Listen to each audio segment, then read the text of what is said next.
So here we are on a small tributary creek of the Souris River. We're doing a little bit of test panning here. We found a nice sand exposure, gravels in here. This area is particularly interesting to me because this area back here, where this creek comes, you can sort of see the big hill over here on the left. That basically caused the Souris River at the end of the last ice age to divert and go around two different ways on down this channel here. One way down through here, and about a half a mile to the west here was the other channel that the Souris River took at the end of the last ice age. Now the Souris River Valley, that was a pre-glacial valley, so that was here before the glacier, and it's still here today. Now this little creek, it bisects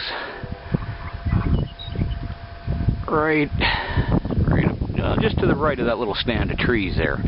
It bisects where the old channel of the Souris River ran. And all those gravels that were laid down at the end of the last ice age on this hill to the right are now being sorted by this little creek right here. Now what's happened in this particular spot is this sandbar, you can see that at high water this well-sorted sand and gravel was laid in here at some heavy water stage. Now this is pretty good ground here. There's not much clay, which is kind of unusual for this area, and as we all know from past episodes of Gold Digging with Greg, that unusual is good, and it's worth a second look. So here we got set up over here, and I've about half filled and maybe a third filled that white bucket there with 1/8 material that I'm going to run through my gold cube once I get back to town. Now I've got about 1.5 mile walk to get back out of here, so I got to take a couple of half pails back to the van with me, and I think, judging by the lateness of the day, I think that might be all I'm going to get for today. But this is just a test to see whereabouts in here, and I'm going to be probably coming back here 6 times at least, just testing different areas up and down this creek bed. But I took some still photos on my walk in here of a nice gravel layer that's exposed kind of right at the head of that hill to the right. Now there was an old stream bed that run through there and sorted some gravel all nice for me, that I'm going to take advantage of once this water goes down. We've been getting a lot of rain this spring, and we had a lot of snow, and been a lot of high water. I don't know if the farmers are going to get their crops in this year or not around here, but you never know. Maybe we can start a little mini gold rush around this area here. Okay, now we're just going to continue filling this white bucket up with some sand and gravel. We're going to sort down to 1/8 minus 1/8 that the gold cube requires, and then we're going to pack it out. Next time I think I'm going to bring the cube down here. I think that might be the smarter plan. So just bear with me here, and I'll show you how much work this actually is in order to get this stuff sorted down to 1/8 material, and you can see why I'm working on a classifier, little mini trommel. It's going to run off of 12 volts. Classify it down to 1/8 for me so I can shovel it right from this bank here into that little trommel, and it's going to sort that material down to 1/8 that I can feed directly into the gold cube and speed up the process here. But first of all, we want to make sure that the color that we're seeing here, and I did a test pan here yesterday, and indications are it's something to work on, and we'll just see on a larger scale whether I was right or not, and we'll go from there. So enjoy.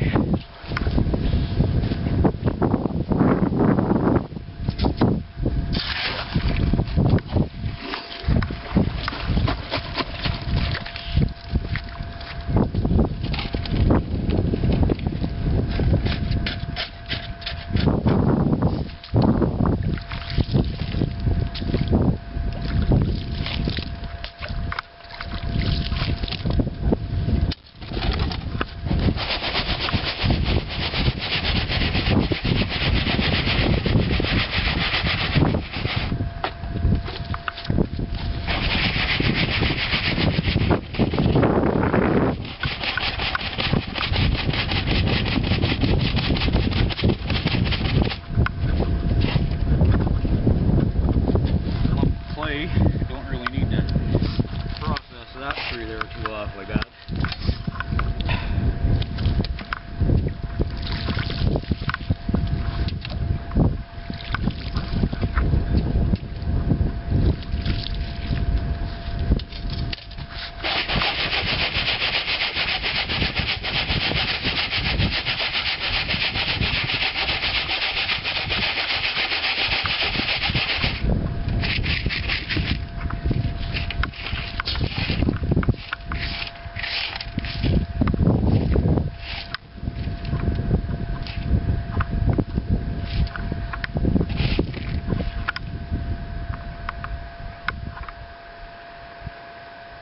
All kinds of pretty and interesting rocks.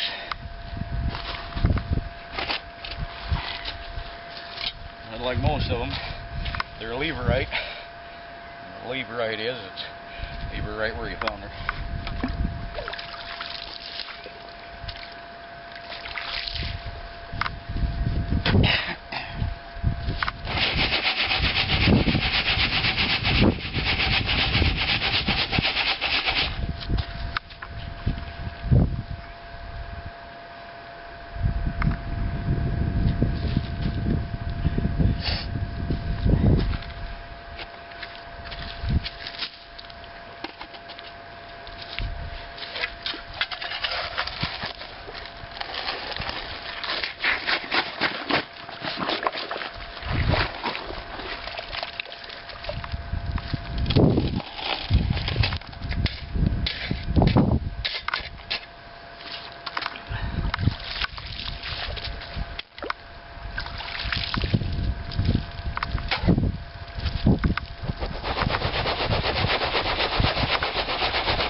Lines off the gravel that's left in there.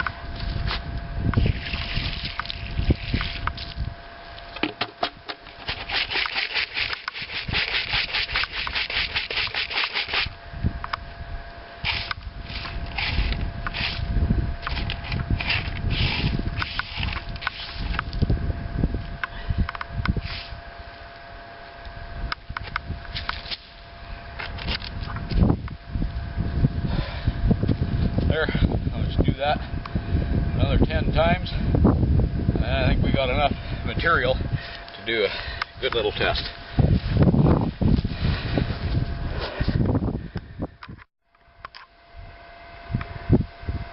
Well, now that we've got our couple of half buckets of material to run through our gold cube, all we have left to do here is do like we always do, and as you all should do, fill your holes. The farmer in this area here, he's got some cattle on this land, and I'd sure hate for a cow or a calf to step into that hole, break its leg.